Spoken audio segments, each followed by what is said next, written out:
Good morning. मैं doctor शुक्रा Tiwari, सहायक आचार्य भौतिक शास्त्र, राजकीय महाविद्यालय सिरोही, राजस्थान।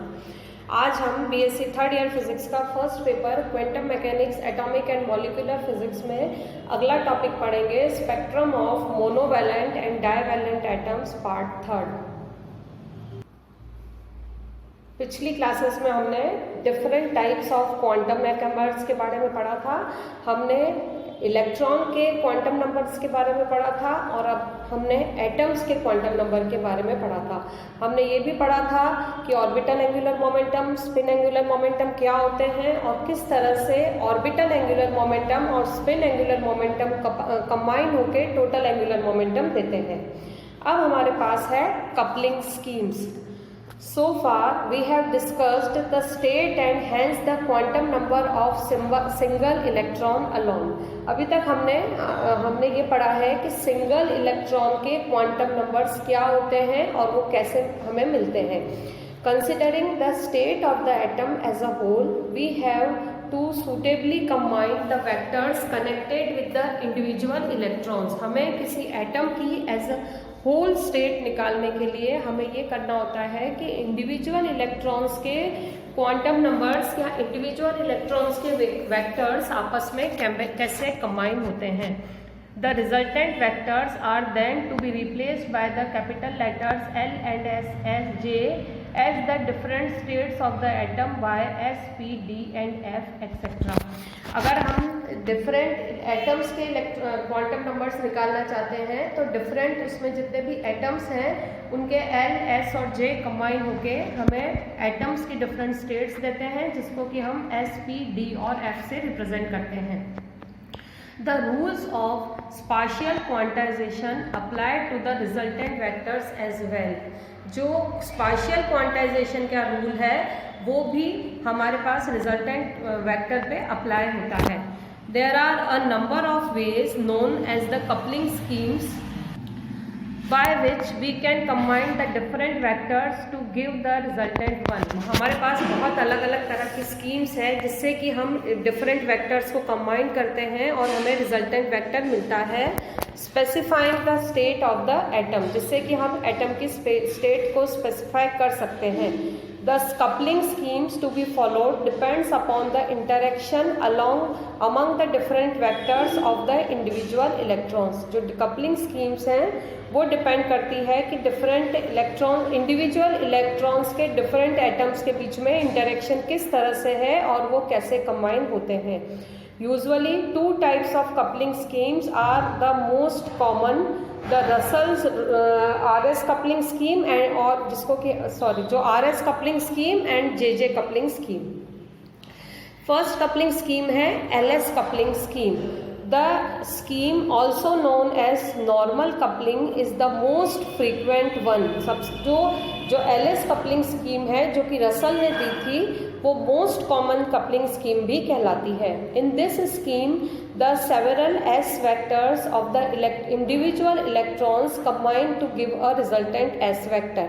इस कपलिंग स्कीम में जो कि नॉर्मल कपलिंग स्कीम कहलाती है या LS कपलिंग स्कीम कहलाती है, इसमें इंडिविजुअल इलेक्ट्रॉन्स के S वेक्टर कंबाइन होते हैं रिजल्टेंट कैपिटल S या रिजल्टेंट एटम के S वेक्टर को देने के लिए।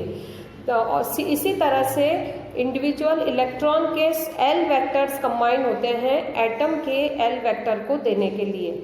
Thus the interaction between the different spin vectors and the different orbital vectors in this case is much stronger than the orbital and spin vectors of the individual electrons. इस case में different spin vectors और different orbital vectors के बीच में interaction जो है वो बहुत ही strong होता है as compare to orbital and spin vectors of individual electrons. The resultant vectors L and S thus form now combined to give a resultant J vector. इस case में पहले इंडिविजुअल इलेक्ट्रॉन के L और S vectors combine इस case में result electrons का S vectors combine होकर resultant S देते हैं और इलेक्ट्रॉन्स के L वेक्टर्स कंबाइन होकर रिजल्टेंट L देते हैं। फिर L और S के कॉम्बिनेशन से हमें टोटल J मिलता है। The resultant vectors L and S thus formed now combined to give the resultant J vector। जो सारे इलेक्ट्रॉन्स के L वेक्टर के कॉम्बिनेशन से हमें टोटल L मिला है और सारे इलेक्ट्रॉन्स के S वेक्टर्स के कॉम्बिनेशन से जो हमें रिजल्टेंट S मिला है उन दोनों के कॉम्बिनेशन से रिजल्टेंट J वेक्टर मिलता है। The process can thus be represented total L is equal to L1 plus L2 is equal to sum over Li, and similarly total S is equal to S1 plus S2 up to sum over Si। तो उस case में total J जो मिलेगा वो हमें मिलेगा L plus S के बराबर, और उसको हम लिख सकते हैं सब L1 L2 L3 up to infinity और S1 S2 S3 up to infinity, या इनको हम कंबाइन करके लिख सकते हैं S plus L is equal to J। तो हम ये लिख सकते हैं कि फर्स्ट पॉइंट है all the resultant vectors L and S J are quantized. हम ये कह सकते हैं कि LS कपलिंग में सारे जो रिजल्टेंट वेक्टर्स होते हैं L, S और J वो क्वांटाइज्ड होते हैं। The resultant orbital quantum number L can only have integral values including zero. जो resultant orbital quantum number L होता है वो केवल इंटीग्रल वैल्यूज ले सकता है इंक्लूडिंग जीरो। जैसे हम कह सकते हैं कि L की वैल्यू 0, 1, 2, 3 हो सकती है। The value off spin quantum number S depends on the number of electrons present in that atom. For a single electron S is equal to 1/2, for 2 electrons S is equal to 1 or 0, for 3 electrons S is equal to 3/2 or 1/2, for 4 electrons S की value होगी 2, 1 और 0। Hence the values of S is an integral one for even numbers of, तो S की value integral value होती है जब even number of electrons होते हैं, और half integral for an odd number of electrons. ये मैंने यहाँ डायग्रामेटिकली ड्रॉ कर रखा है। 2 इलेक्ट्रॉन सिस्टम है तो हमारे पास 2 ऑप्शन होते हैं, आइदर दोनों इलेक्ट्रॉन्स की स्पिन एक ही डायरेक्शन में है, या दूसरी ऑप्शन होता है दोनों इलेक्ट्रॉन्स की स्पिन अपोजिट डायरेक्शन में है। तो अगर दोनों इलेक्ट्रॉन्स की स्पिन सेम डायरेक्शन में है तो 1/2 और 1/2 S की वैल्यू 1 हो जाती है, और दोनों की स्पिन अपोजिट डायरेक्शन में है तो S इज इक्वल टू 0 हो जाता है।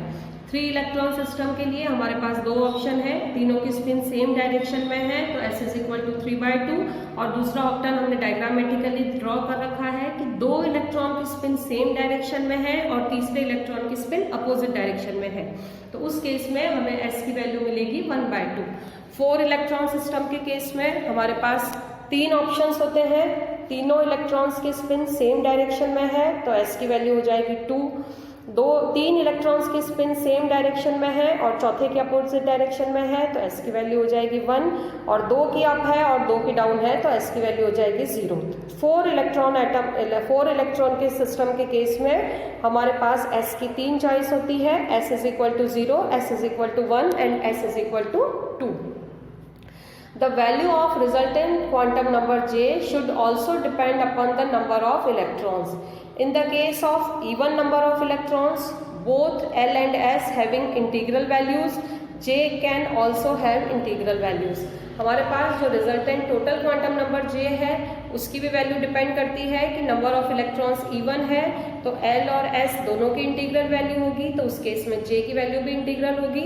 पर ऑड नंबर ऑफ इलेक्ट्रॉन्स के केस में चूंकि L तो केवल इंटीग्रल वैल्यूज लेता है, S की इंटीग्रल और हाफ इंटीग्रल दोनों वैल्यूज होती है, लेकिन 3 ऑड नंबर ऑफ इलेक्ट्रॉन्स के केस में S की हाफ इंटीग्रल वैल्यू होगी तो J की वैल्यू हाफ इंटीग्रल होगी केवल।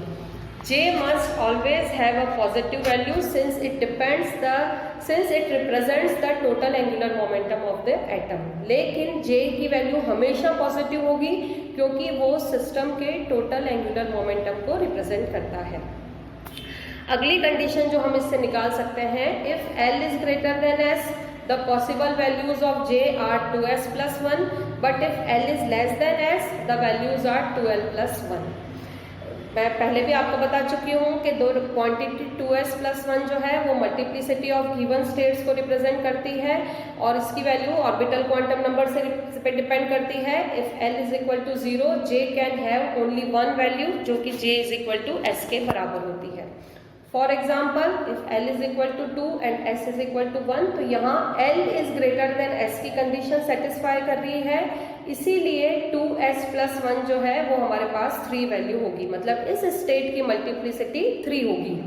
और उसके लिए J की पॉसिबल वैल्यूज दी जाएगी L plus S 2 plus 1 is equal to 3 से, और L minus 1 2 minus 1 is equal to 1, तो J की 3 वैल्यूज पॉसिबल होगी, जो होगी 3, 2 और 1।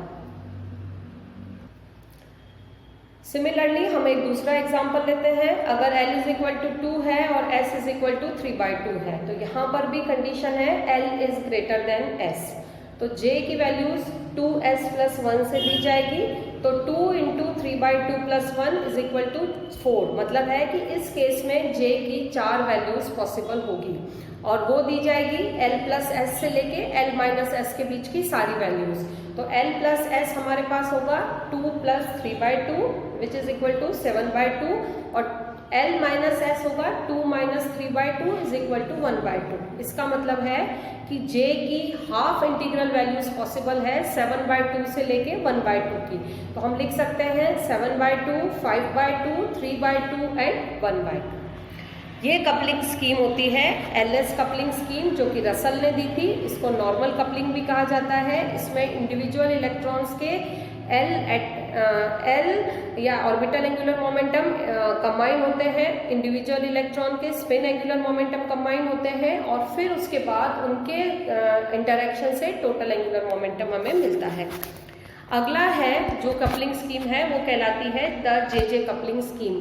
Under some circumstances the interaction between the spin and orbital vectors of individual electrons is much stronger than between the spin vectors and orbital vectors of electrons separately. कुछ cases में वो condition satisfied नहीं हो पाती है कि spin और angular momentum of individual electrons के बीच का जो इंटरेक्शन है वो स्पिन वेक्टर्स और ऑर्बिटल वेक्टर्स के इंटरेक्शंस के कंपैरिजन में बहुत ही ज़्यादा होता है। तो उस केस में the spin and orbital vectors of electrons that combine to give the J vectors, उसमें उस केस में इंडिविजुअल इलेक्ट्रॉन का स्पिन और ऑर्बिटल वेक्टर्स जो है वो कंबाइन होकर J वेक्टर्स देते हैं। फिर उसके बाद इंडिविजुअल इलेक्ट्रॉन्स के J वेक्टर कंबाइन होकर resultant angular momentum vector J देते हैं। तो इस स्कीम को हम लिख सकते हैं S1 प्लस L1, मतलब है कि फर्स्ट इलेक्ट्रॉन का ऑर्बिटल एंगुलर मोमेंटम और फर्स्ट इलेक्ट्रॉन का स्पिन एंगुलर मोमेंटम कंबाइन होकर फर्स्ट इलेक्ट्रॉन का टोटल एंगुलर मोमेंटम देंगे। इसी तरह से सेकेंड इलेक्ट्रॉन का स्पिन एंगुलर मोमेंटम और ऑर्बिटल एंगुलर मोमेंटम कंबाइन होकर सेकेंड इलेक्ट्रॉन का टोटल एंगुलर मोमेंटम J2 देगा। इसी तरह से फिर ये J1, J2, J3 के आपस में इंटरेक्शन से हमें टोटल J वेक्टर मिलता है। तो इसको हम मैथमेटिकली लिख सकते हैं सम ओवर SI प्लस LI, तो इसको हम लिख सकते हैं सम ओवर JI, और वो इक्वल टू होता है J। Similar to the case of a single electron, the rules of spatial quantization are also applicable in the case of resultant vectors L and S and J।